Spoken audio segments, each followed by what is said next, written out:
एक्सेलशी news में आप सभी का स्वागत है। मैं हूं रितेश गुप्ता। दर्शकों, जैसे कि हम सब जानते हैं कि हमें दान पुण्य जो है करते रहना चाहिए और कहते हैं कि जीते जी जो है हमें रक्तदान करना चाहिए और जाने के बाद जो है अपने ऑर्गन जो है वो डोनेट करने चाहिए ताकि हम एक प्रीशियस लाइफ को जो है वो बचा सकें। सुपर स्पेशलिटी अस्पताल की बात करें, एक रीसेंट एग्जाम्पल जो है हमारे सामने है, जहां पर आई डोनेट की गई और इस पर जो है फैमिली की कंसेंट ली गई और उसके बाद जिन व्यक्तियों को ये आंखें मिली हैं तो वो जो है अब इस दुनिया को देख सकेंगे। इस पर विस्तार से चर्चा करने के लिए मेरे साथ संजय काई जी हैं, जो हेड ऑफ द यूनिट हैं। इन्हीं से जानेंगे कि इस प्रोसेस के बारे में और किस तरह से जो है हम लोगों को प्रेरित कर सकते हैं ताकि वो भी ज़्यादा से ज़्यादा जो है ऑर्गन ट्रांसप्लांट की तरफ, ऑर्गन डोनेशन की तरफ जो है आगे बढ़े। डॉक्टर साहब, आपका बहुत बहुत स्वागत है। इस इनिशिएटिव के बारे में थोड़ी सी जानकारी दर्शकों के लिए।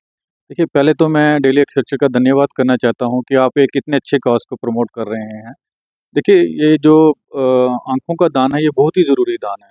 हमारे देश में कम से कम 1.5 से 2 लाख लोगों को सालाना ज़रूरत पड़ती है आँखों के इलाज के लिए, जिनकी रोशनी चली गई है, जिसके कॉर्निया जिसको हम बोलते हैं, जो टिश्यू है जो हम ट्रांसप्लांट करते हैं।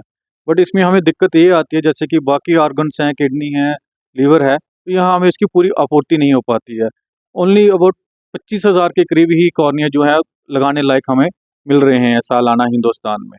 तो इसके लिए बड़ी ज़रूरत है कि जनरल पब्लिक को, जनता को आगे आने के लिए, इस अच्छे कॉज के लिए लोग ज़्यादा से ज़्यादा लोग बढ़कर आगे आएँ और अपने कॉर्निया को डोनेट करें, प्लेज करें। ये जो हम कॉर्निया लेते हैं, ये जीते जी नहीं लेते हैं। जैसे किडनी, हम तो जीते जी एक 2 किडनी होती है, हम एक निकाल लेते हैं, बट कॉर्निया के केस में ऐसा नहीं होता है। ये लिविंग डोनेशन नहीं है, ये आफ्टर डेथ ही है। काफ़ी लोग इसमें प्लेज भी कर रहे हैं। आज के अवेयरनेस बढ़ रही है, इंटरनेट के थ्रू, मीडिया के थ्रू अवेयरनेस बढ़ रही है। काफ़ी लोग कर भी रहे हैं, बट इसमें कुछ हमारे बिलीफ्स जो हैं वो बीच में आ जाते हैं, जिसकी वजह से कुछ लोग प्लेज भी करते हैं, लेकिन उसके बाद जो है उनके घर वाले बाद में दान नहीं करते, जब लास्ट टाइम होता है उनका चेंज हो जाता है। तो इसमें बहुत ज़रूरी ये है कि जो भी अपनी आँखें प्लेज करें, प्लेज करने का मतलब कि मैं अपनी मृत्यु के पश्चात जो है अपनी आँखें दान कर रहा हूँ, जीते-जीते उसको हम प्लेज कर देते हैं।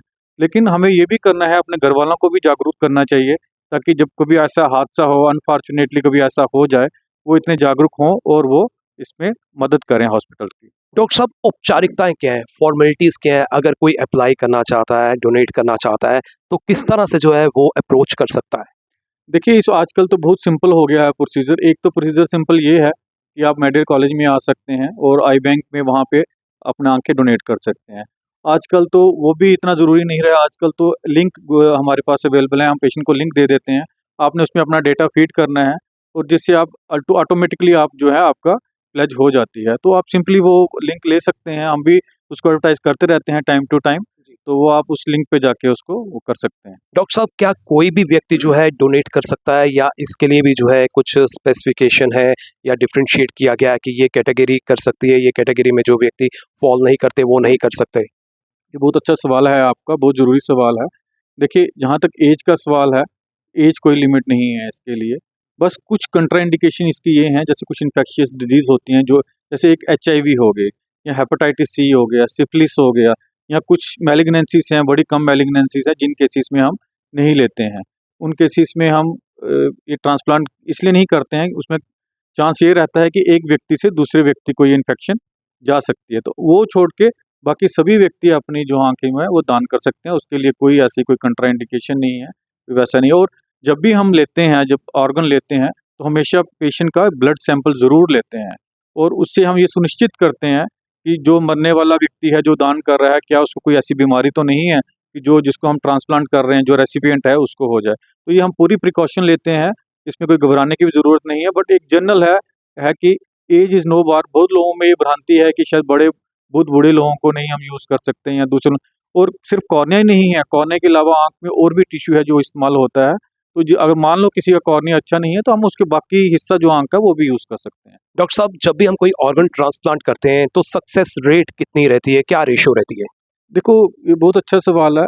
कॉर्नियल ट्रांसप्लांटेशन जो है, जितने भी ट्रांसप्लांटेशन है, उसमें सबसे ज़्यादा सक्सेसफुल जो है वो कॉर्नियल ट्रांसप्लांटेशन ही है।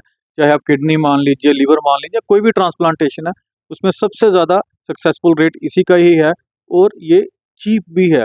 जैसे लीवर ट्रांसप्लांटेशन है या बाकी ट्रांसप्लांटेशन है, उसमें पोस्ट ऑपरेटिव केयर बहुत ज़्यादा है, इंटेंसिव केयर चाहिए, उसमें पैसा भी बहुत चाहिए, 25-30 लाख, 40-40 लाख।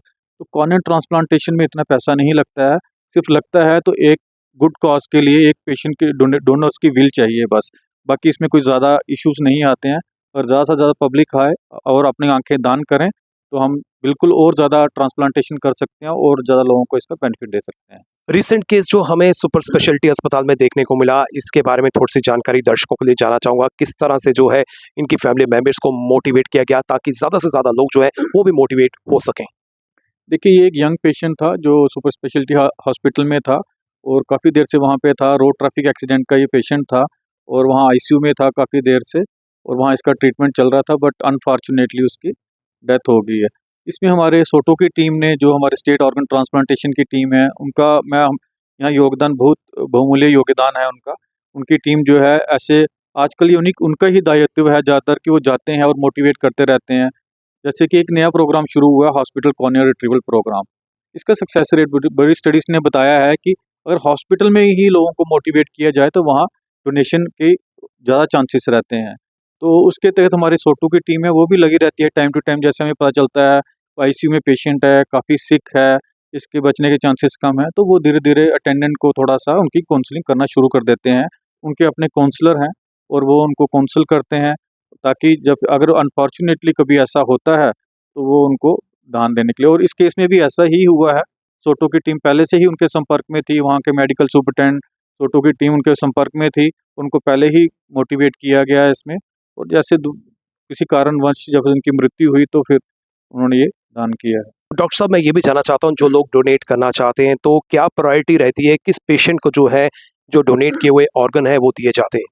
ये भी बहुत अच्छा सवाल आपने किया है। देखिए, इसमें एक बहुत ही फेयर प्रोसीजर अपनाया गया है। आजकल जो लॉ जो उसको गवर्न करता है, transplantation of human organ act. So इसके तहत कुछ उसमें हमें वो डिटेल्स दी गई हैं किस हिसाब से आपने टिश्यू जो है प्रोसेस करना है और किस हिसाब से टिश्यू को डिस्ट्रीब्यूट करना है। वो कुछ लिस्ट इस तरीके से बनाई गई है कि जिसको सबसे ज़्यादा ज़रूरत है उसको सबसे पहले मिलता है। मान लो अगर कोई कॉर्निया हमें मिलता है, कोई आँख दान करता है, तो उस लिस्ट में से हम क्राइटेरिया बनाए गए हैं, उसमें स्कोरिंग की जाती है उस लिस्ट में। ग्रॉसली उसका यही है कि जिस जब जैसे कि कोई इंसान जो है दोनों आँखों से अंधा है, उसको पहली प्रेफ़रेंस दी जाती है। मान लो कोई बच्चा, छोटा बच्चा है, उसको पहली प्रेफ़रेंस दी जाती है। मान लो एक आदमी है, उसकी एक आँख खराब है, दूसरी आँख में थोड़ी नज़र है, वो उस पे डिपेंड करता है। अगर 2 आदमी ऐसे मिल जाते हैं, उसमें सबसे ज़्यादा कम रोशनी अगर दूसरी आँख में जिसकी है, उसको पहले मिलेगी। तो ये प्रायोरिटी के हिसाब से इस लॉ में बने हुए हैं प्रोसीजर, उसी हिसाब से दिया जाता है और इसमें बिल्कुल ट्रांसपेरेंट है, ऐसा इश्यू नहीं है। ये बिल्कुल इस हिसाब से दिए जाते हैं। डॉक्टर साहब, मैं आपसे ये भी जानना चाहता हूँ, जो ऑर्गन ट्रांसप्लांट करते हैं या फिर डोनेट करते हैं पर्टिकुलर, तो किस तरह से जो है उस ऑर्गन को सर्वाइव किया जाता है, किस तरह से जो है उसकी देखभाल की जाती है अगर कोई डोनर, अगर कोई मिस पेशेंट नहीं मिलता है? देखो, ये भी बहुत ज़रूरी है क्योंकि जब बहुत मरीज़ों की जो डेथ है वो अपने घरों में होती है या आईसीयू में होती है। तो इसके लिए बहुत ज़रूरी है कि सबसे पहले आँख का बचाव किया जाए। अब बचाव कैसे करते हैं हम आँख का इसमें? अगर मान लो किसी के घर पे डेथ हो जाती है, सिंपल चीज़ हम एक कर सकते हैं कि उसकी आँख बंद करके, कॉटन तो घर में अवेलेबल होता है, उसको थोड़ा-सा पानी से, साफ पानी से, फ़िल्टर पानी से मॉइस्ट करके आँखों के ऊपर रख दिया जाए। क्योंकि अगर मरीज़ की आँख खुली रहेगी, हवा से उसमें इन्फेक्शन का, ड्राइनेस का चांस रहता है और वो उसकी पुतली खराब हो जाती है। और यही चीज़ हम अपने आईसीयूज़ में भी, यहाँ सिक पेशेंट्स हैं, वहाँ भी उनको ये बताते हैं कि अगर कोई पेशेंट सिक है, उसकी आँख का आपने कवर करके रखनी है। तो सबसे ज़रूरी यही है। और जैसे कि अभी गर्मी बहुत पड़ रही है, इस मौसम में तो वैसे ही चांसेस ज़्यादा रहते हैं कि आँखों का खराबी होने के चांसेस ज़्यादा रहते हैं। तो गर्मी में हम जितनी जल्द से जल्द आप इन्फॉर्म करें ट्रांसप्लांट टीम को हॉस्पिटल में, वो जल्द से ज़्यादा आके ले जाएँगे। क्योंकि ये एडवोकेट किया जाता है कि गर्मियों में 6 घंटे के अंदर-अंदर हम आँख निकाल लें, तो बेहतर रिज़ल्ट होते हैं। सर्दियों में थोड़ा-सा हम स्ट्रेच कर सकते हैं क्योंकि टेम्परेचर कम होता है, तो 8-9 घंटे, 10 घंटे तक भी कई बार कॉर्निया ठीक रहता है। बट प्रिकॉशन यही है कि आँख को कवर करके रखना है मॉइस्ट कॉटन से, ताकि वो डैमेज ना हो। डॉक्टर साहब, आखिर में मैं आपसे ये भी जानना चाहता हूँ कि जो हमारे डोनर्स देख रहे हैं, क्या उनका किसी भी प्रकार का कोई खर्चा जो है वो भी आता है डोनेट करने में? देखो, इसमें ना तो डोनर का कोई खर्चा आता है इसमें, ना कोई रेसिपिएंट का कोई भी खर्चा आएगा। जैसे हमने ये ट्रांसप्लांटेशन किया है, पेशेंट को बिल्कुल भी चार्ज नहीं किया गया है। आज की डेट में इसको आयुष्मान भारत में हम कर रहे हैं। अगर कोई भी खर्चा, वैसे तो सब कुछ हमारे पास अवेलेबल है, ओटी में, सप्लाई में सब कुछ रहता है। और कुछ इसमें कोई एक आध चीज़ की हमें कभी ज़रूरत पड़ती है, तो आयुष्मान भारत में ये प्रॉपर्ली पूरा कवर्ड है। तो डोनर का तो कोई खर्चा ही नहीं है। उनको तो हम घर में जाके ये लेते हैं और हम जैसे वो कॉल करते हैं, या उनको डेड बॉडी को लाने की ज़रूरत भी नहीं है यहाँ पे। ये घर पे ही आँख को निकाला जाता है और प्रॉपरली इसको क्लीन करके रखा जाता है और देखने वालों को पता भी नहीं चलेगा कि कुछ बॉडी के साथ कुछ किया गया है। और कुछ लोगों को ये भ्रांति रहती है कि शायद आँख डैमेज हो जाती है, ब्लीडिंग हो जाएगी, वहाँ को देखने वालों को अच्छा नहीं लगेगा। तो ये चीज़ें बिल्कुल नहीं की जाती, बिल्कुल सुरक्षित तरीके से हम करते हैं, पूरा ध्यान रखा जाता है, लोगों के रिलीजियस बिलीफ का भी ध्यान रखा जाता है और उसी हिसाब से हम करते हैं और कोई इसमें प्रॉब्लम नहीं होती। आखिर में जम्मू वासियों से, देशवासियों से क्या अपील आप करना चाहते हैं? मैं तो यही अपील करना चाहूँगा कि बढ़-चढ़ के लोग आगे आएँ, आई डोनेशन के लिए प्लेज करें और अपने घरवालों को भी मोटिवेट करें। आई डोनेशन ही नहीं, बाकी डोनेशन भी बहुत ज़रूरी है। किडनी डोनेशन बहुत ज़्यादा डेफिशिएंसी है किडनीज़ की हमारे स्टेट में और देश में। तो ज़्यादा से ज़्यादा लोग आगे आएँ और प्लेज करें। तो प्लेज के साथ-साथ बहुत ज़रूरी है एजुकेट करें, अपने घरवालों को भी बताएँ और उनको बताएँ जाकि कई लोगों ने प्लेज की होती हैं बट घरवालों को नहीं बताया होता है। और लॉ के मुताबिक ये है कि अगर आपने प्लेज भी की है और अगर आपके घरवाले नहीं चाहते हैं तो हम आँखें नहीं ले सकते हैं डेथ के बाद। तो इसलिए बहुत ज़रूरी है कि आप अपने घरवालों को भी मोटिवेट करें प्लेज करने के बाद और सुनिश्चित करें कि अब आपके अनफॉर्चुनेट अगर कोई इवेंट होती है, तो आपकी आँखें प्रॉपर किसी को दान की जाएँ और उसको फ़ायदा हो सके।